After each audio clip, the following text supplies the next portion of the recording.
Ok, buenas tardes. La clase de hoy va a tocar el tema de la presencia judía en Polonia, 1000 años de presencia judía en Polonia, ni el paraíso ni el infierno. Vamos a tratar de ver cómo ocurrió ese proceso.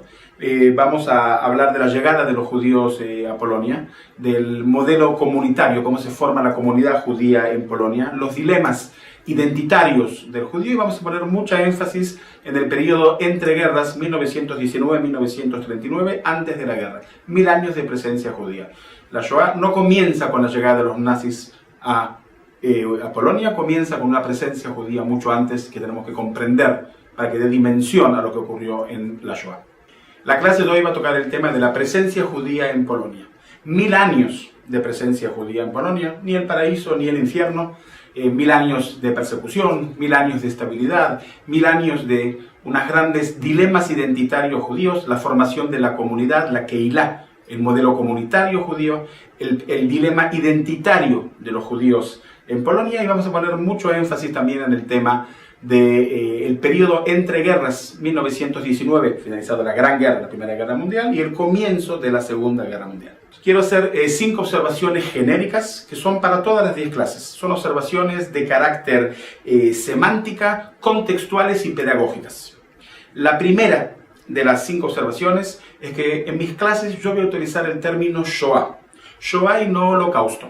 Porque solemos nosotros utilizar ese término como el término adecuado, partiendo de la premisa de que la palabra holocausto, que es la palabra que se utiliza normalmente en los marcos de habla hispana en Latinoamérica y España, no refleja lo que nosotros queremos que reflejar. La palabra holocausto es una palabra griega, cuyo origen es quemar, holo, quemar, y caustum, sacrificio, y los judíos no fueron entregados al sacrificio ni fueron sacrificados, los judíos fueron asesinados durante el periodo de la Segunda Guerra Mundial. Por lo tanto, la palabra adecuada que viene de contextos bíblicos es Shoah, y Shoah significa destrucción total y absoluta. Pero cuando yo hablo de Shoah en mis clases, creo que todos entendemos que nos estamos refiriendo a lo mismo, o sea, nos estamos refiriendo a lo que es el holocausto. Por eso es una observación de carácter contextual.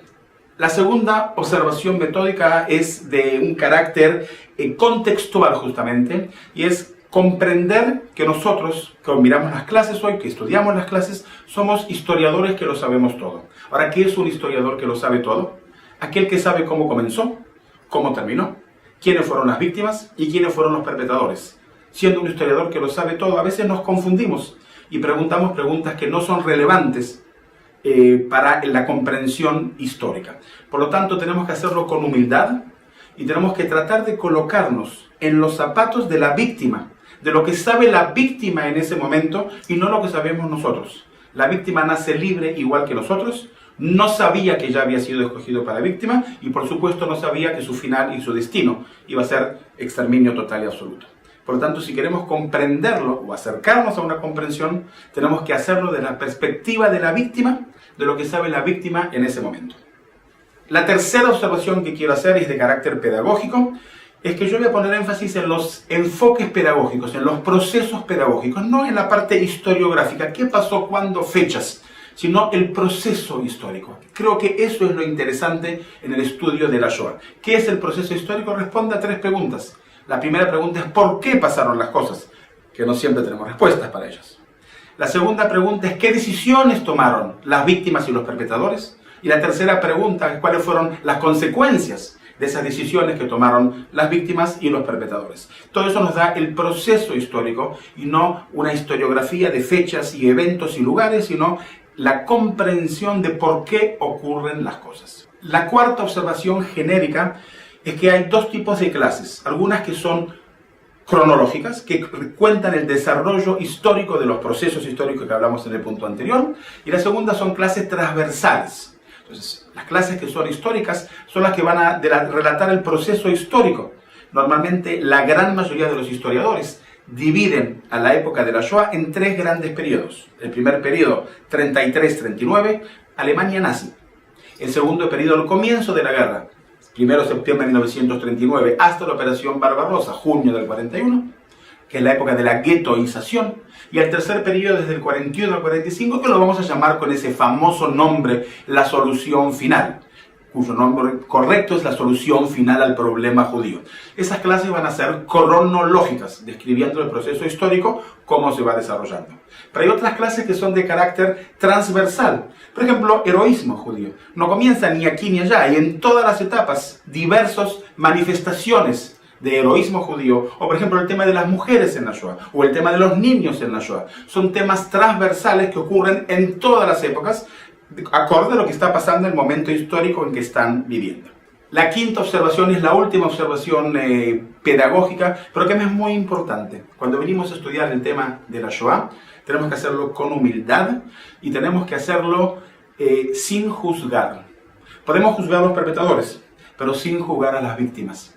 Nunca vamos a saber cómo hubiésemos actuado nosotros en esas circunstancias. Por eso tenemos que hacerlo con humildad, sin juzgar, tratando de generar empatía hacia las víctimas y no juzgándolas. El 27 de enero de este año 2016 estuve en Polonia haciendo la capacitación para el Museo Histórico de Polonia, el nuevo Museo Polin, Polonia. Y el 27 de enero, el Día Internacional, hubo un discurso, un acto y un discurso. El presidente polaco dice una frase que casi me deja pasmado. La frase es: no hay historia de Polonia sin los judíos y no hay historia de los judíos sin Polonia. ¿Por qué lo dijo? Es una discusión que no la vamos a hacer en este momento, si es políticamente correcto y si es que debía decirlo, si es porque era el momento, pero se dijo en presencia de todos los medios, en presencia de todos los ministros, en presencia de los representantes de los diversos países, embajadores de Israel, de los Estados Unidos, de Alemania, se dijo y se dijo en voz grande.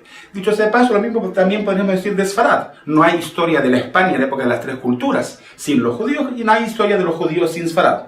Pero estamos ahora hablando del tema de España. O sea, hay una relación muy íntima entre Polonia como un país y entre los judíos, 1000 años de presencia judía. Si llegan a ver, antes que comienza la guerra en Polonia, 3,5 millones de judíos en Polonia, ni el paraíso, ni el infierno. ¿Okay? Llegan a ver 3,5 millones, la segunda comunidad más importante del mundo. La más grande estaba en los Estados Unidos, habían aproximadamente 5 millones. En el mandato británico sobre Palestina, o sea Israel en esa época, habían 400,000 judíos y en Polonia 3,5 millones de judíos. O sea, 1000 años de presencia histórica. Lo que vamos a hacer en esta primera parte de la clase es comprender el proceso histórico. ¿Por qué llegan los judíos a Polonia y por qué Polonia los recibe? Esa es la primera parte de lo que vamos a hacer en esta clase. En la capacitación del museo, el nuevo museo histórico en Varsovia, Polin, Polonia, 1000 años de presencia judía, que pone mucho énfasis cuando entras al museo en la explicación de que no es un museo del Holocausto, no es un museo de Shoah, sino justamente es un museo de la convivencia judío-polaca y 1000 años de presencia judía en Polonia. En este libro, cuando uno abre el libro, una de las primeras páginas hay una frase muy importante que quiero leerla textualmente cual lo dice el libro. El museo presenta 1000 años de convivencia judía-polaco al hablar de la cooperación, la rivalidad, los conflictos, la autonomía, la integración y la asimilación de los judíos en Polonia. O sea, 1000 años de presencia judía son complejos. Ya en el año 1096 el rey Borislavo IV acepta a los primeros judíos que llegan a Polonia. En 1264 en Cali ya sacan las primeras estatutos de escala, los derechos, los privilegios de los judíos en Polonia. Y después Casimiro el Grande, que debemos hablar de él, es quien verdaderamente recibe a los judíos y comienza a haber una presencia masiva de judíos en Polonia.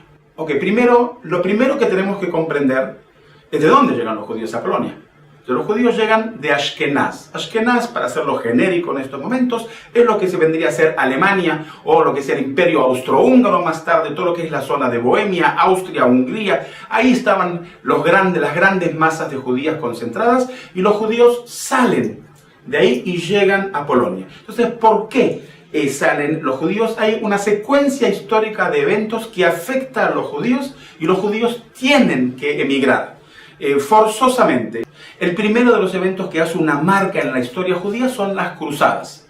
Las cruzadas, 1095 a 1291, hacen grandes pogromos en las comunidades judías en Ashkenaz. El segundo motivo son las conversiones forzosas que comienzan en Europa del mundo cristiano y la Inquisición, que ya comienza desde 1184. El tercer gran motivo es como expulsiones, ¿ok? Y la primera expulsión no fue la de España, la que todos conocemos, hubo expulsiones anteriores, hubo en Francia, hubo en Inglaterra, hubo en Alemania, por supuesto en España 1492, Portugal 1496, la peste negra 1346-1361, que afecta a Europa. Un tercio de la población europea muere por la enfermedad de la peste negra. Casi que no le afecta a los judíos por diversos motivos. Los judíos vivían aislados, vamos a hablar más tarde del gueto de Italia, vivían separados, tenían leyes higiénicas distintas, no le afectó prácticamente a los judíos y fue muy fácil esa conexión, ese libelo de sangre, que fueron los judíos quienes envenenaron los pozos de agua y como consecuencia vino esta enfermedad, lo cual por supuesto que no es correcto, es un libelo de sangre, pero todo esto afecta a los judíos. El último de los motivos, por supuesto, son los pogromos que comienzan en Europa y como consecuencia los judíos tienen que emigrar. La pregunta es, ¿a dónde migrar y quién los va a recibir? O sea, ese es el motivo por el cual, esos son la secuencia de motivos por el cual ellos salen de Europa, y ahora vamos a ver por qué eligen Polonia. El rey que verdaderamente va a traer a los judíos es Casimiro el Grande, Kazimierz, el rey Casimiro el Grande. ¿En qué Casimiro es el Grande y por qué es recordado como tal? Por dos motivos. Él recibe su reinado a Polonia de madera y lo devuelve de piedra. Cuando digo el reinado me refiero a las instituciones, a las ciudades, no a las casas de la gente, pero lo recibe de madera y él lo devuelve 60 años después de piedra. Y el segundo motivo, él convierte a Polonia en un país agrícola muy pobre a un país de comercio. ¿Cómo y quién desarrolla el comercio? Pues creo que la respuesta ya es obvio, los judíos. No había experiencia de comercio en Polonia, el comercio se hacía por trueque y era local, y él trae a los judíos para que desarrollen el comercio en Polonia, y son ellos que van a desarrollar el comercio no solamente en Polonia, sino internacional. Porque qué gran condición tienen los judíos que podían desarrollar el comercio no solamente interno, sino internacional: el idioma yiddish, que es un idioma que se hablaba en Rusia, que se hablaba en Alemania, en todo Ashkenazí, en todos los lugares, y el judío podía comerciar con todos los países limítrofes, o sea, desarrollar el comercio de la comarca local a el margen internacional, porque tenía el idioma, y en el mundo judío se acostumbraba, dicho de paso también hasta el día de hoy, que un apretón de manos es válido como un contrato. Cuando un judío le aprieta la mano a otro judío, es válido como un judío. Teniendo esas dos condiciones, los judíos desarrollan el comercio internacional, no solamente local en Polonia. Los judíos, para emigrar a Polonia, ponen tres condiciones, y las condiciones son en este orden, ¿ok? La primera condición es autonomía cultural. El judío no va a ir si no le permiten una autonomía cultural. La autonomía cultural son tres instituciones: la sinagoga, el cementerio y la educación judía. El judío exige tener sinagoga, el judío exige cementerio judío, el judío exige colegio judío, el rey le otorga el permiso. Entonces la primera condición se cumple. Muy bien. La segunda condición es obvia, es la parnasá, ¿de qué va a vivir? La forma de vida. Pero ya lo hemos dicho antes, el judío viene a Polonia para desarrollar el comercio. El rey le permite el comercio local, el comercio a lo largo de toda Polonia y el comercio internacional. A lo largo de toda Polonia significa el río Vístula. El río Vístula, que es un río atípico, porque los ríos en Europa van de este a oeste o viceversa, y el río Vístula va de sur a norte y desenrolla en el mar Báltico, en Gdansk.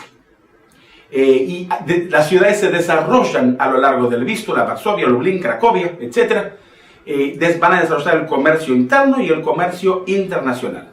Eso también, dicho sea de paso, va a generar el comienzo del antisemitismo, porque los judíos pagaban impuestos al rey y no a los gobernadores locales, y eso va a ser también la generación del comienzo también del antisemitismo de los judíos inmediatamente con su llegada, sin que ellos, por supuesto, tengan la culpa del porqué. Entonces se cumple también la segunda condición. La tercera condición que piden los judíos es protección. Eso implica que los judíos van a ser los judíos del rey. El rey va a sacar la carta de estatuto de los derechos de los judíos, los privilegios de los judíos. Los judíos son defendidos por el rey, son propiedad del rey, le pagan impuestos directamente al rey, y los judíos están protegidos, los judíos y sus instituciones. Cuando estas tres condiciones se cumplen: autonomía cultural, de qué vivir, de qué ganarse la vida, la parnasá, y están protegidos, los judíos comienzan a venir y se van a crear grandes comunidades judías a lo largo y a lo ancho de toda Polonia. Los judíos se van a sentar a su llegada a Polonia en las grandes urbes y también se van a sentar en lo que vamos a llamar la aldea judía o en yiddish el shtetl. ¿Okay? En este momento creo que valdría la pena mirar los primeros minutos, los primeros cortos minutos de una película conocida por todos, El violinista en el tejado, en el cual en realidad vamos a ver la visión del shtetl, de la aldea judía. And how do we keep our balance? That I can tell you in one word. Tradition!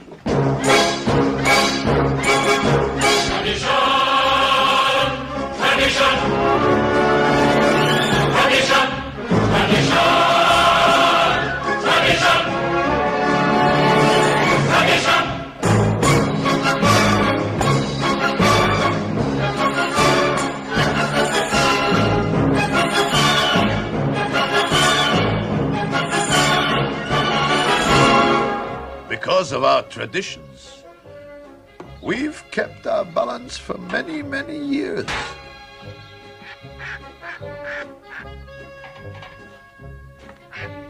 Here in Anatevka, we have traditions for everything. How to sleep, how to eat, how to work, how to wear clothes. For instance, we always keep our heads covered and always wear a little prayer shawl. This shows our constant devotion to God. You may ask, how did this tradition get started? I'll tell you. I don't know. But it's a tradition. And because of our traditions, every one of us knows who he is and what God expects him to do. Day and night must scramble for a living, feed a wife and children, say his daily prayers, and who has the right, as master of the house, to have the final word at home? The Papa! The Papa! Tradition! The Papa! The Papa! Tradition! Who must know the way to make a proper home? A quiet home, a kosher home. Who must raise a family and run the home? So Papa's free to read the holy book. The mama, tradition. The mama, tradition. At 3 I started Hebrew school, at 10 I learned a trade. I hear they picked a bride for me, I hope she's pretty. And who does Mama teach? To mend and tend and fix, preparing her to marry whoever Papa picks. The daughters, Tradition. The Papa. Some daughters. Tradition.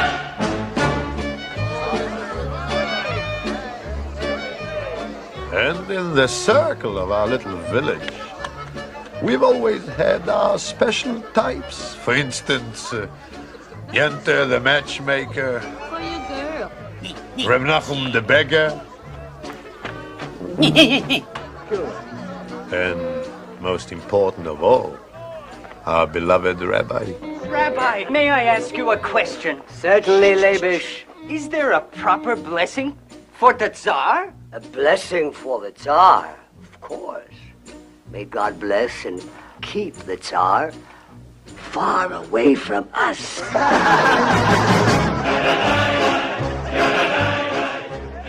Eso es la aldea judía que acabamos de ver, el shtetl, Esto es hasta el siglo XIX. Ya en el siglo XX la situación va a cambiar.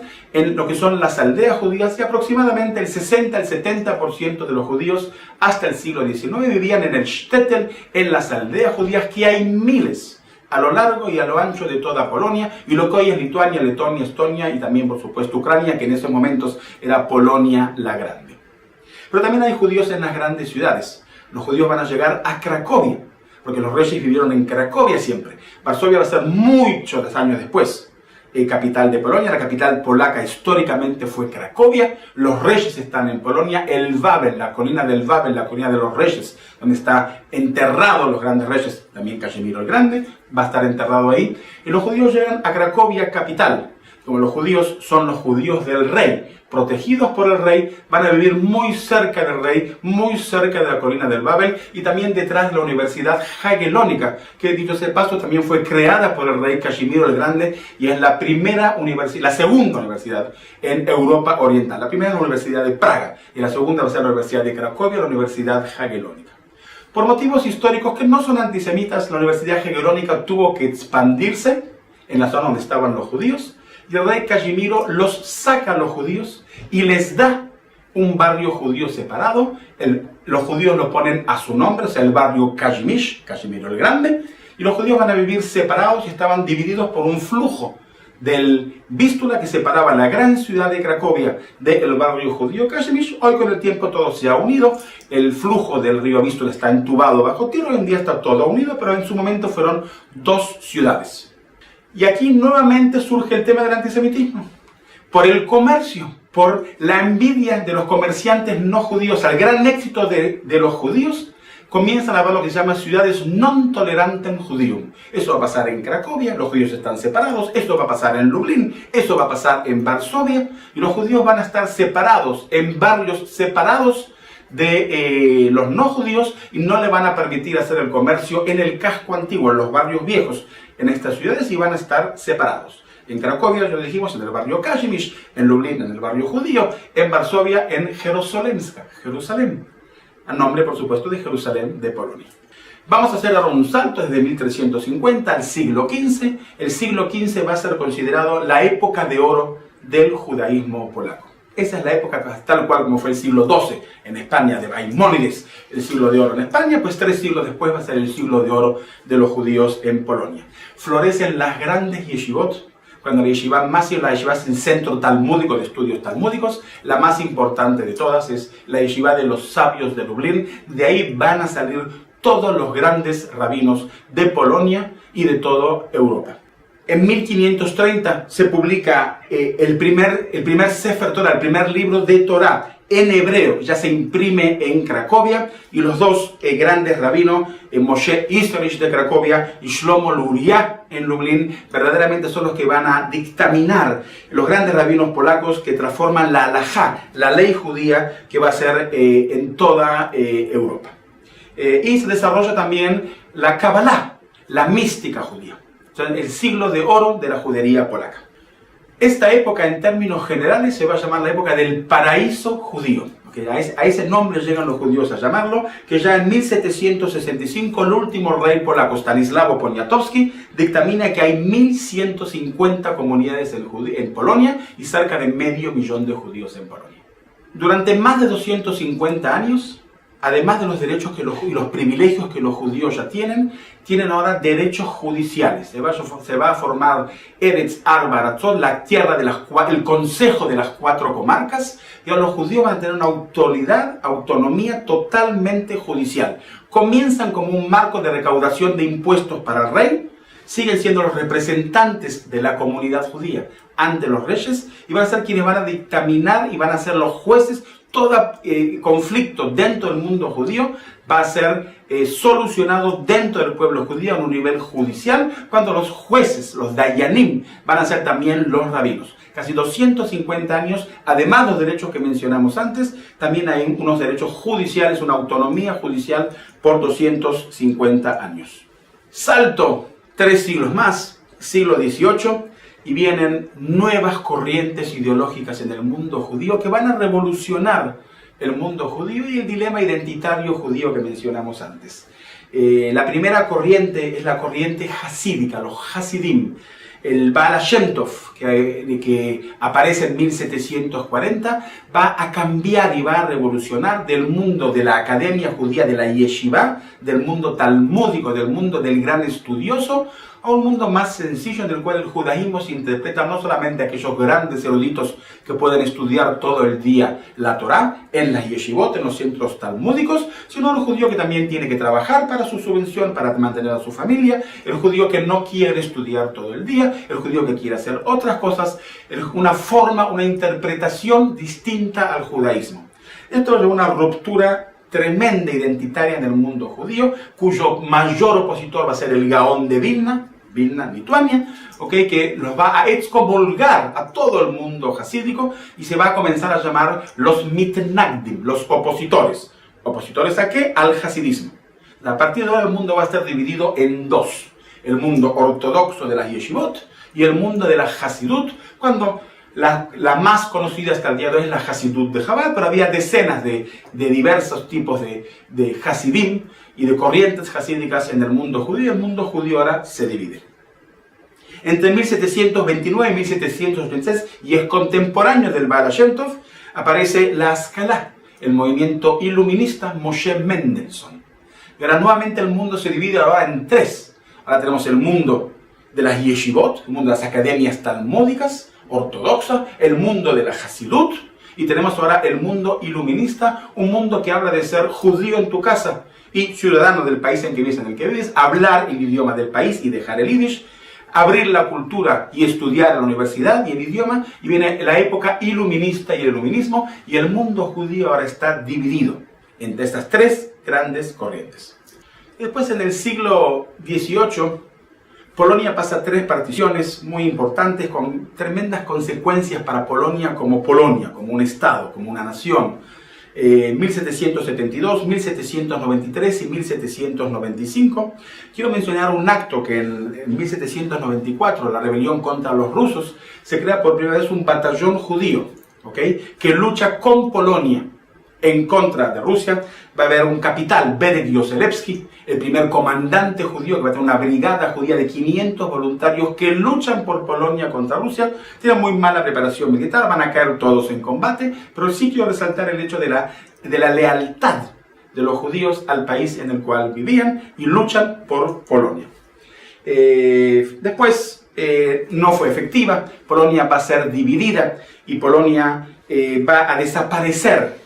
Después de que Polonia va a ser dividida entre Rusia, Prusia y Austria, y Polonia va a desaparecer por 123 años hasta el 11 de noviembre de 1918, cuando termina la Primera Guerra Mundial, la Gran Guerra, cuando el mariscal Pilsudski va a crear la nueva Polonia, que va a ser un periodo de 1918 hasta 1939, un periodo muy cortito de 21 años. El siglo XIX es el siglo de la modernización, es el siglo de la revolución industrial, es el símbolo del aglomeramiento en las ciudades. Los judíos empiezan a dejar el shtetl y vienen a las grandes ciudades. Si antes dijimos que el 60 al 70% de los judíos viven en el shtetl, ahora se cambian las proporciones y el 70 al 70, incluso el 80% de los judíos pasan a las grandes ciudades. La industrialización de las grandes ciudades, la gran ciudad industrial va a ser Łódź, la segunda ciudad de importancia en Polonia, una ciudad de 800.000 habitantes, 200.000 de los judíos, segundo de cada 4 de los judíos, y van a ser grandes industriales, industria del textil, y va a haber un gran industrial, Israel Poznański, y muchos otros además, pero los judíos pasan a las ciudades, a las grandes urbas. Un crecimiento demográfico muy grande. Si eran 500.000 de judíos en el siglo XIV, en el siglo XV, van a ser ya casi 3 millones de judíos. La codificación de los apellidos, los judíos van a empezar a recibir sus apellidos en el mundo ashkenazí. Comienza también la formación de la identidad nacional, el movimiento sionista. Y a la par, 1881-1882, el gran pogromo, el primer pogrom en Rusia. Y entonces florecen dos nuevas corrientes. Una ya la mencioné, el sionismo, Teodoro Herzl, la corriente sionista, que muchos judíos se sienten identificados y muchos otros no todos. Y una segunda corriente El comunismo, Marx, como ustedes conocen, también de origen judío. O sea, el mundo judío está dividido. Tenemos judíos ortodoxos de la Yeshivot, la Academia Talmúdica, tenemos judíos hasídicos, tenemos judíos iluministas, y dentro de los judíos iluministas y en todas las corrientes tenemos sionistas y no sionistas, tenemos un gran movimiento socialista, por ejemplo, los bundistas, que eran antisionistas, idishistas, abogaban por una autonomía judía en Polonia, ¿ok? Y el mundo judío está totalmente dividido en grandes ideologías políticas distintas a lo que habían en los siglos anteriores. Y entonces por fin podemos llegar al siglo XX, que es el periodo en que podemos poner énfasis. La Revolución Rusa, la Gran Guerra, la Primera Guerra Mundial. Finaliza la Primera Guerra, y aquí quiero decir algo que me es crítico y que lo comprendamos. Desde el punto de vista genérico, la guerra es algo que ya pasó, dejó un saldo terrible y es algo que no va a volver a pasar. Estamos en la época de las utopías, los 14 puntos de Wilson, buscando hacer un mundo mejor, y todos, judíos y no judíos, están obsesionados en ver cómo hacemos un mundo mejor para nuestros nietos. Si toco el tema de los movimientos juveniles judíos que se comienzan a formar a fin del siglo XIX y comienzo del siglo XX, son movimientos ideológicos que lo que están haciendo es dos temas. Primero, luchando contra la asimilación, lo mismo que hasta el día de hoy, y segundo, buscando cómo hacer un mundo mejor, cada uno en su ideología política, desde izquierda hasta la derecha, pasando por todos los movimientos judíos que nosotros conocemos. Lo vamos a llamar a eso la época de las utopías, buscando hacer un mundo mejor. Si remarco a una persona que creo que todos conocemos, Zamenhof. Fíjense en la utopía, la estrella de los 5 puntos, los 5 continentes unificados, un idioma en común. Zamenhof triunfó. Hoy todo el mundo habla un idioma común. No es el esperanto, es el inglés. Pero la idea como idea triunfa, de que todo el mundo tenemos que comunicarnos. Estemos en la China, estemos en Sudamérica, estemos en Israel, estemos en Europa, tenemos que tener un idioma en común. Hoy es la computadora, el internet, el WhatsApp, todo ese tipo de cositas. Y un idioma en común que creo que podemos ponernos de acuerdo que el inglés. Hoy todo el mundo, los jóvenes, digámoslo así, nosotros pertenecemos a las generaciones antiguas, pero hoy en día los jóvenes se comunican en todo el mundo en un idioma en común, que no fue el esperanto, pero la idea triunfa, la idea de un idioma en común. Estamos en la época de las utopías. La guerra es algo que ya pasó y no va a volver. Esta utopía fue una utopía muy corta, desde 19 hasta 39, 20 años. Pero nace una generación, que tiene 20 años cuando comienza la guerra, que vive en esa esperanza, con ese optimismo. La guerra es algo que ya pasó y que no va a volver. El nuevo Estado que nace después de la Primera Guerra, el nuevo Estado polaco, tiene sus problemas. Uno de los problemas es el problema de las minorías. Pilsudski, el patrón de Polonia, defensor de los judíos. Durante toda la época, esta época, que Pilsudski, que no acepta ser presidente, pues la persona más influenciante, que más influye en Polonia, es el patrón de los judíos y defensor de los judíos. El problema identitario de los judíos en el siglo XX, le preguntan a un judío, ¿quién eres? Y los judíos responden, soy judío. Y dicen, pero no te pregunté qué religión eres, te pregunté quién eres.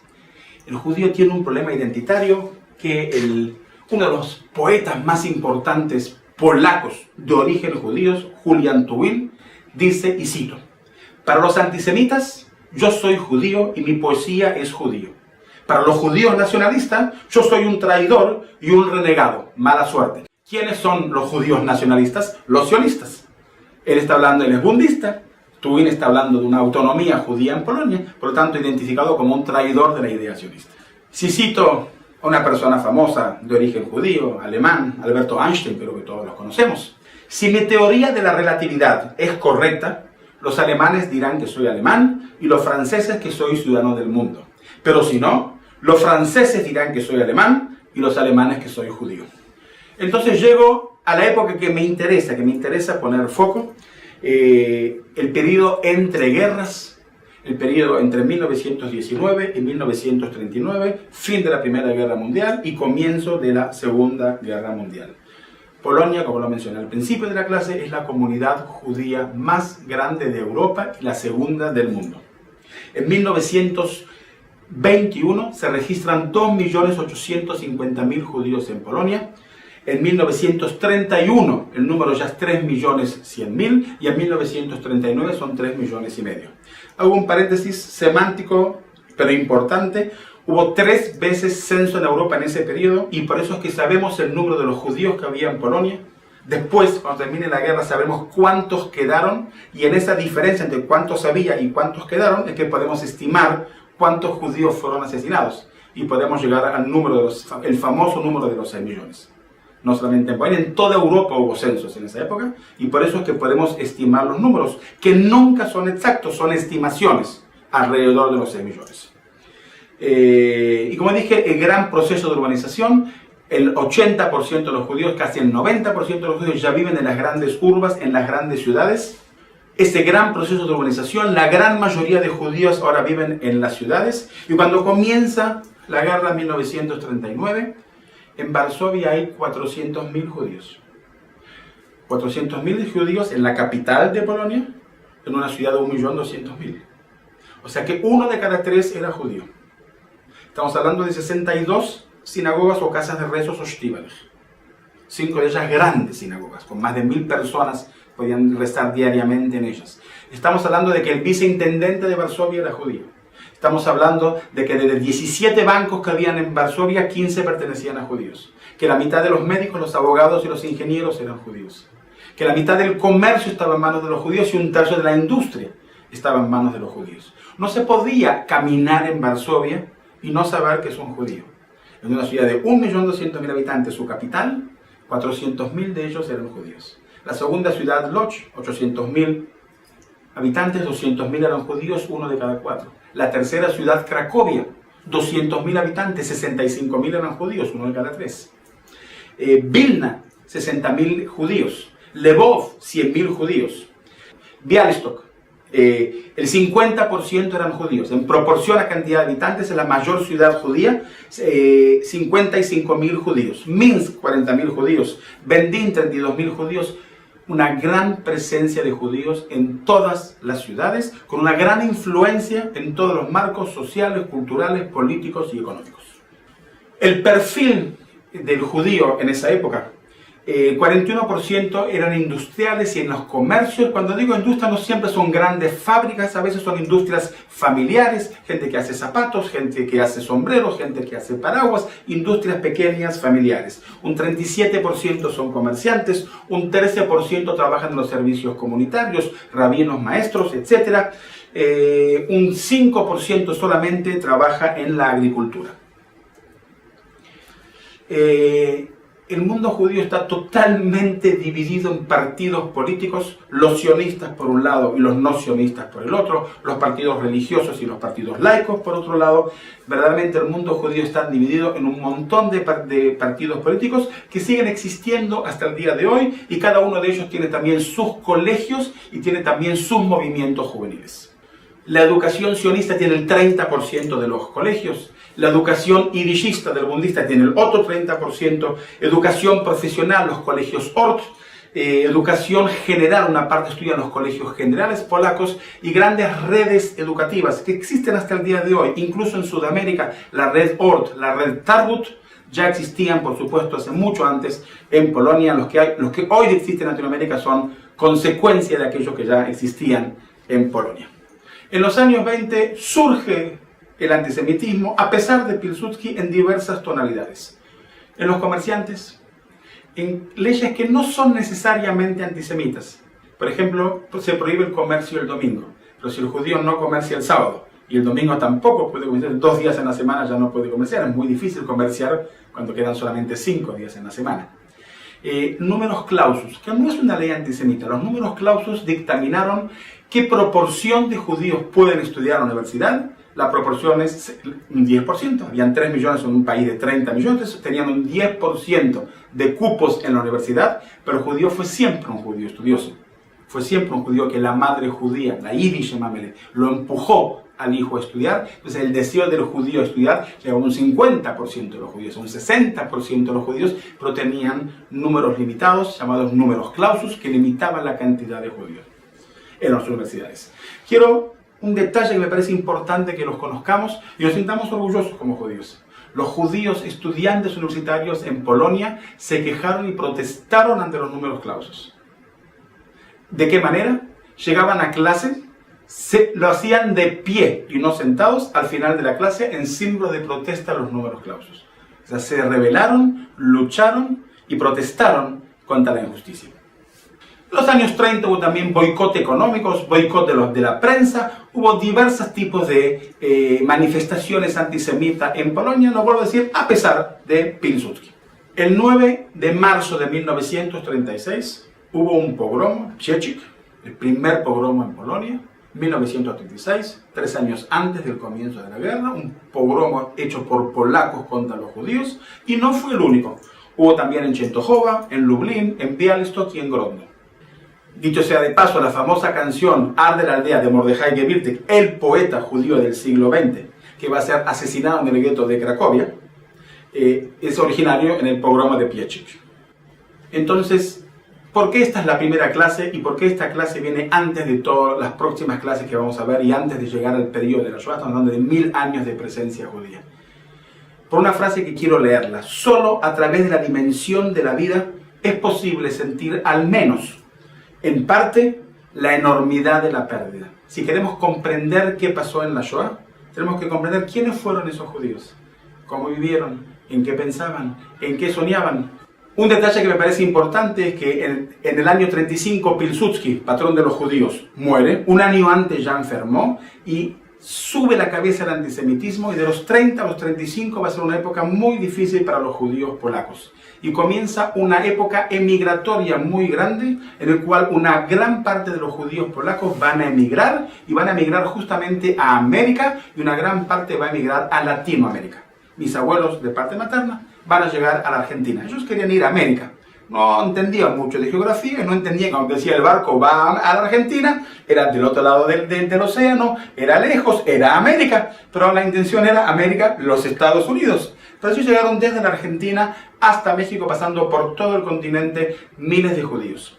Mi abuela era la mayor de 7 hermanos, mi abuelo era el mayor de 7 hermanos, se casan en el barco, llegan casados a la Argentina en 1934. Hay 3 motivos. El primer motivo lo mencioné, el antisemitismo. El segundo motivo, el crack económico que hubo en los años 1929-30 en los Estados Unidos, que afectó a todo el mundo y también a Polonia. Y el tercer motivo es que América, no toda Sudamérica, abre la puerta a la migración judía. Esos 3 motivos hacen que los judíos vuelvan a emigrar.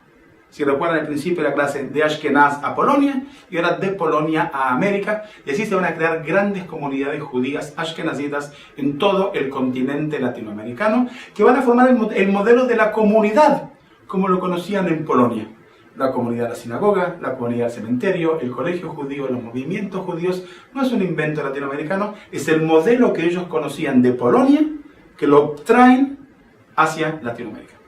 La primera foto que les estoy mostrando es una foto muy importante, porque quiero que vean que son los mismos que nosotros, son iguales, se ven idénticos a nosotros. Lo que cambió es la moda. Quiero que tomen nota, son fotos de estudio. No como hoy que tomamos en nuestros teléfonos 400, 500 fotos por día y anoche borramos 3/4 de ellas. Sino eran fotos de estudio, se piden un mes de antemano, las mujeres van a la peluquería, se ponen sus mejores ropas y son fotos de estudio. No son fotos casuales que fueron tomadas, ¿ok? Era muy caro también la fotografía en esa época. Pero lo primero que podemos ver es el mundo judío normal, común y corriente, que no sabe que es víctima. Miren qué lindos que se ven, qué bellos, leyendo los periódicos en Yiddish. Miren cómo están vestidos, miren la moda. Miren todos los hombres con corbata, miren las mujeres con sombreros. La segunda foto, otra vez, esa gran división genérica. En el mundo ortodoxo, el chico de la izquierda, y el mundo laico, el chico de la derecha. Miren qué hermosas fotos. Miren lo que reflejan sus caras. Miren la alegría, miren la emoción. Una vida normal, común y corriente como la nuestra y la de nuestros hijos. Miren cómo se ve una calle en Vilna en 1925, una calle judía, grandes ciudades con una gran presencia judía. Miren cómo se festejan las fiestas en Polonia, un Rosh Hashanah. Miren un Shabbat en Białystok. El detalle que quiero que noten que es un sábado, que los negocios están cerrados. Si dijimos que el 50% de los ciudadanos son judíos y los negocios están cerrados porque el 50% son judíos. Una estampilla polaca moderna que muestra el Tashlich, uno de los actos que hacemos entre Rosh Hashanah y Yom Kippur. Tiramos nuestros pecados al río antes de pedir perdón en el día de Yom Kippur. Sukkot, la fiesta de las cabañas, en Cracovia. Purim, una de las grandes fiestas judías, rememorando un evento histórico también de persecución e intento de asesinato del pueblo judío en épocas anteriores.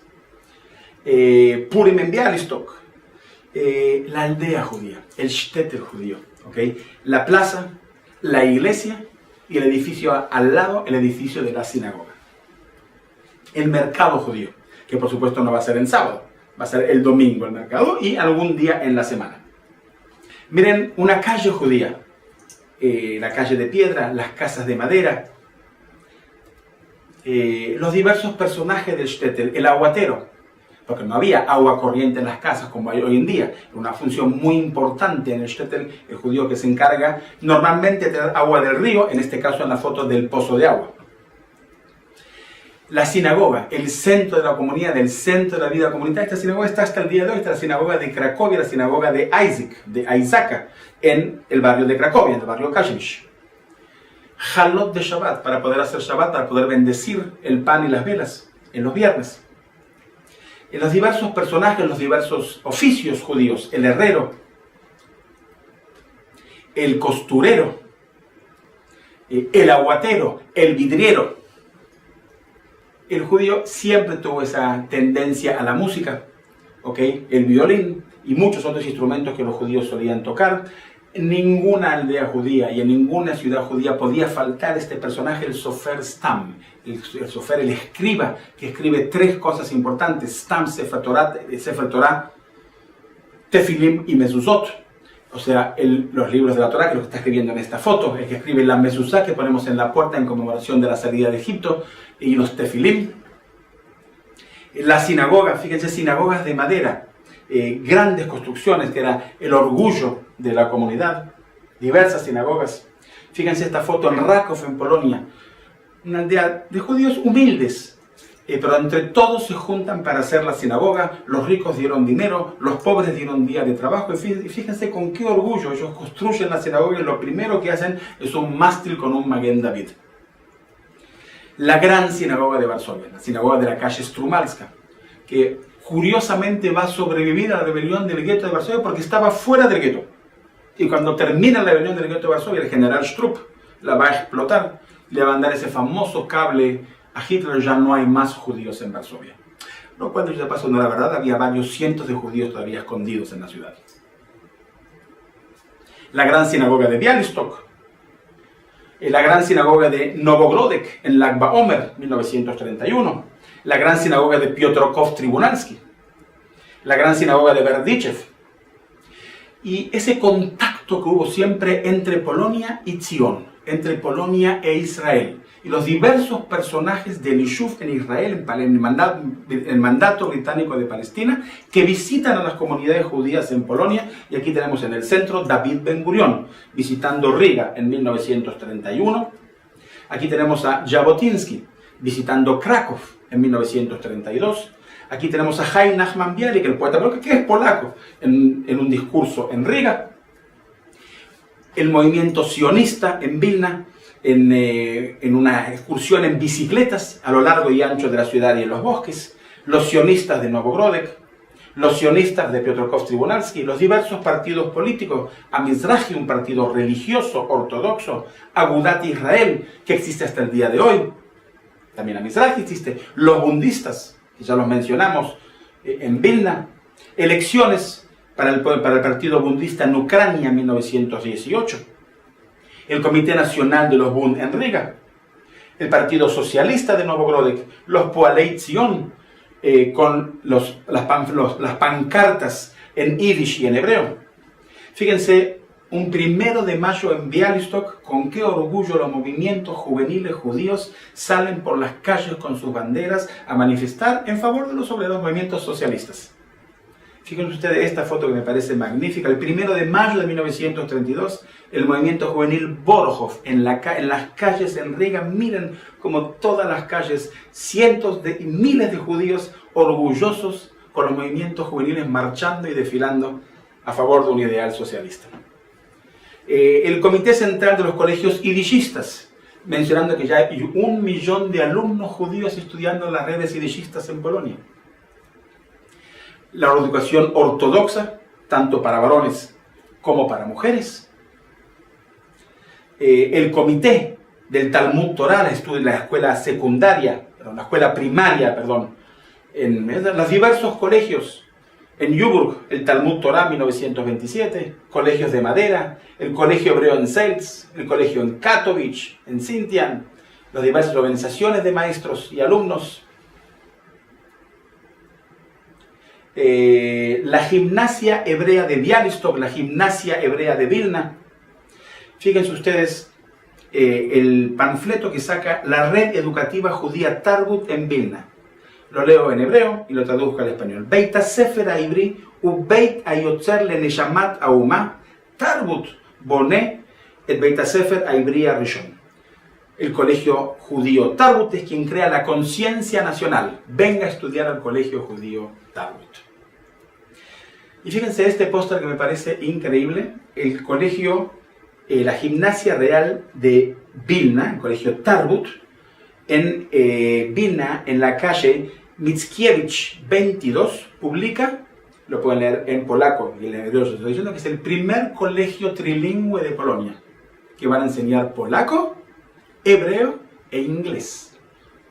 Inglés. El primer colegio trilingüe en Polonia. El colegio Tarbut, el seminario de maestros de Tarbut en Vilna, el Tarbut en Novogródek, el Tarbut en Piotrków, el Tarbut en Chortkov, diversos tipos de colegios, colegios primarios, secundarios, Beit Yaakov, educación ortodoxa para mujeres, esto fue una revolución en Polonia, Sarah Schnirr, Beit Yaakov en otros lugares, el colegio Moria en Vilna, la red Ort en Alemania, la red Ort en Rusia, en Polonia. En Rusia, como ustedes pueden ver, tenían orientaciones agrícolas, en Vilna tenía orientaciones técnicas, la Ort en Piotrków, la Ort en Novogródek. Fíjense este edificio que existe hasta el día de hoy en Riga, el Hospital Judío de Riga, un hospital de 5 pisos. Los médicos son todos judíos, las enfermeras son todos judíos, dan servicios a judíos y no judíos en toda la ciudad. Beit Avot, la casa para ancianos, la casa para tercera edad, casa de ancianos en Helem, Malvish Arumim, instituciones de filantropía, en este caso están repartiendo zapatos a los niños necesitados, Gmilut Hasidim, otras instituciones filantrópicas. Y un detalle curioso, simpático, distinto al que estamos acostumbrados, fíjense ustedes el mundo judío deportivo, cómo se desarrolla también el deporte Maccabi, y no solamente Maccabi, muchos otros. Este es el póster de la Asociación Deportiva Judía de Chentojova, domingo 12 de agosto de 1917, el póster en colores y en yiddish. Maccabi Varsovia, con un Maguen David, el orgullo que siente el judío por el Maguen David, cómo va a cambiar después en la era de la Shoah. Esta foto, que es muy interesante, es la primera vez en la historia que aparece en un campo deportivo mujeres en pantalones cortos.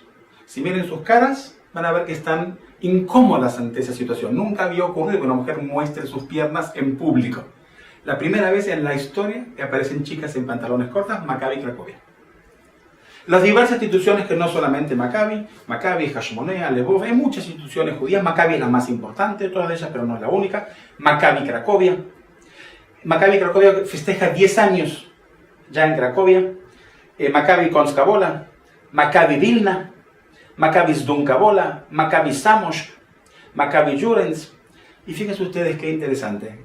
Olimpiadas Deportivas de Invierno en Polonia, 1933 y en 1936. Los nazis ya están en el gobierno en Alemania.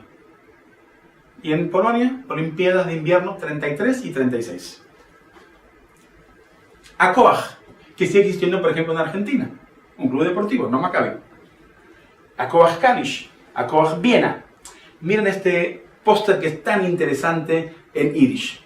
Les traduzco lo que dice: sábado 4 y domingo 5 de septiembre, fútbol match, un partido de fútbol. ¿Entre quién? Entre Maccabi Baranovich y Akoach Pinsk. Las Maccabeadas internacionales.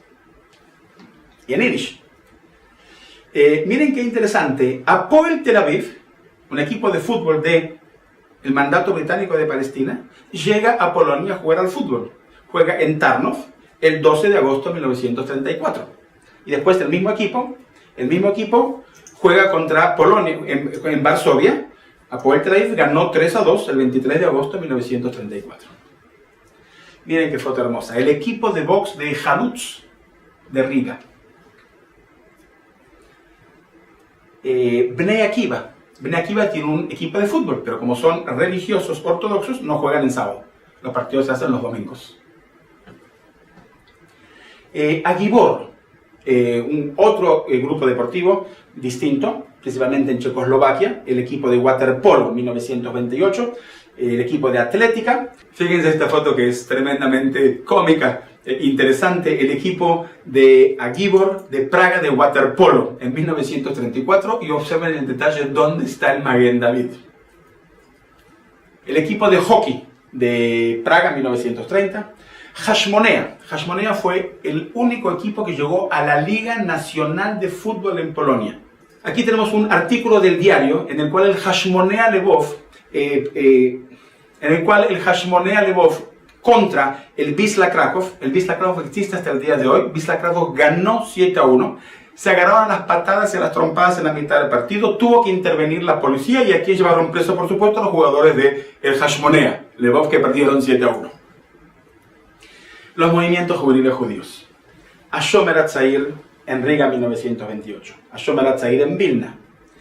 Fíjense ustedes este póster de 1932 conmemorando el 10º aniversario del Hashomer Hatzair en Vilna, pero miren el detalle, a qué se están preparando. Fíjense la ropa que usan los jóvenes y fíjense las cosas están preparando para la aliyá, para emigrar a Israel y un futuro agrícola en Israel. Hashomer Hatzair en Białystok en 1934. Dror en Kraków en 1938, Ejalutz en Vilna, Gordonia en Riga.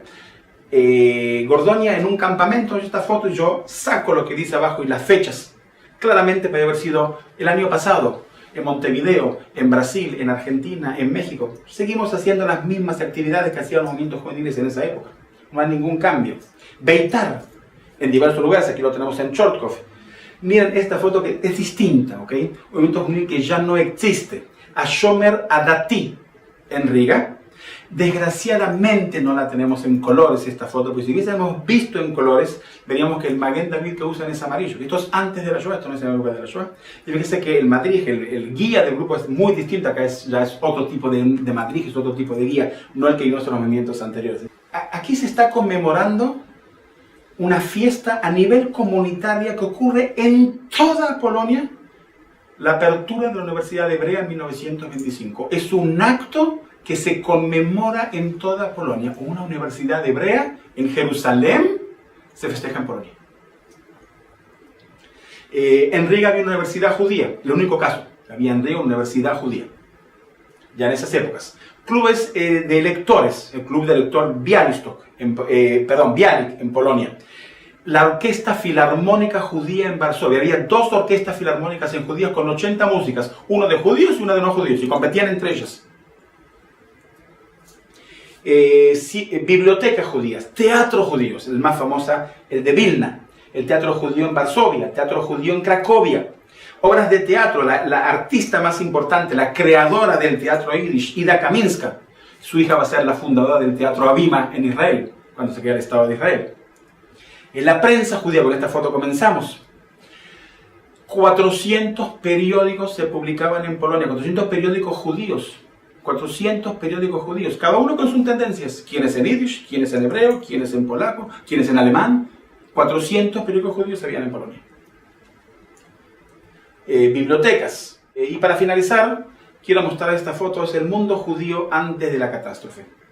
Quiero que miren las fotos. Quiero que miren a los ojos de los niños. Eran iguales a nosotros, iguales a nuestros hijos, idénticos. Tenían una vida feliz. Iban en bicicleta, jugaban al fútbol, iban a la playa, soñaban, amaban, estaban preocupados en cómo hacer un mundo mejor. Miren un casamiento judío, el casamiento de John Aronson y Rebecca Hirschman en Riga. Miren sus ropas, Miren esos sombreros de galena. Miren cómo se vestían. Tienen nombres y apellidos. Cada uno era un mundo, cada uno era un sueño. Marcel Kutzmann en mayo de 1936. Marcel con su hermana en 1938 en Krakow. Ambos asesinados durante la Shoah. David Tenenbaum en Lvov, 1936. Esto es una infancia feliz. Sus padres comerciantes, asesinado en 1942 durante la Shoah.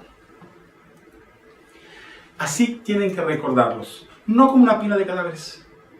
Eran jóvenes, idealistas, tenían sueños, tenían visiones, querían hacer un mundo mejor, iban al colegio, iban a las clases de gimnasia. Una clase de gimnasia en Cracovia en 1936. Es cierto, el mundo se les invirtió. Rumania, ¿no es cierto? El mundo se les invirtió, pero ellos siguieron siendo inofensivos, siguieron siendo jóvenes. Cada uno tiene nombre y apellido. Kurt Dessler, de Maccabi Tzair de Antwerpen, Bélgica, asesinado en 1942 en la Shoah. Recuérdenlos. Eric Zielenziger, de Maccabi Tzair de Ámsterdam, Holanda, asesinado en la Shoah. Itzhak Taub, recibiendo el premio al mejor deportista en Maccabi Plonsk en 1932. Plonsk, entre paréntesis, nació aquí David Ben Gurion, el primer ministro del Estado de Israel, asesinado en la Shoah. El Madrid mitológico de Maccabi, Freddy Hirsch, va a empezar su misión en Praga, va a seguir en Terezín y va a morir finalmente en Auschwitz-Birkenau en 1944. Tienen nombres y apellidos, todos y cada uno de ellos. Valentín Pinkert, 3 años, asesinado en Babi Yar. Miren una última mirada a sus rostros. Qué bonitos que se ven. Iguales a nosotros, a nuestros hijos, a nuestros alumnos, a nuestros sobrinos, a nuestros nietos. Y por favor, recuerden, en Riga hubo una familia judía, la familia Prushak. Tenían 5 hermanos, Emanuel, Liuv, Benius, Benjamín y Hannah. Fueron los 5 fusilados el 8 de diciembre de 1942 por el mero hecho de ser judíos. Esto es para mí la Shoah. Recordarlos a todos y cada uno de ellos. Recordar como un mundo judío antes que fue destruido durante la Shoah. Entonces este es el fin de la primera clase. Lo que quisimos mostrar fue esos 1000 años de presencia judía, esa gloria que se desarrolló y que llegó a tener 3,5 millones de judíos y cómo fue terriblemente exterminada durante la Shoah.